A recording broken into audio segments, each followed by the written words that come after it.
കൊല്ലം മുതിപ്പിലാക്കാട് പാർത്ഥസാരഥി ക്ഷേത്രത്തിൽ പൂക്കളമിടുന്നതിനെ ചൊല്ലിയുണ്ടായ തർക്കത്തിൽ RSS അനുഭാവികളും പ്രവർത്തകരുമായി 27 പേർക്കെതിരെ ശാസ്താംകോട്ട പോലീസ് കേസെടുത്തു.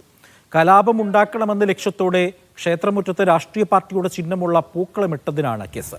കൂടാതെ ക്ഷേത്രത്തിന് മുന്നിൽ ഛത്രപതി ശിവാജിയുടെ ചിത്രമുള്ള ഫ്ലെക്സ് ബോർഡ് സ്ഥാപിച്ചെന്നും FIRൽ പറയുന്നു. ക്ഷേത്ര ഭാരവാഹികളുടെ പരാതിയിലാണ് ഹൈക്കോടതി ഉത്തരവ്.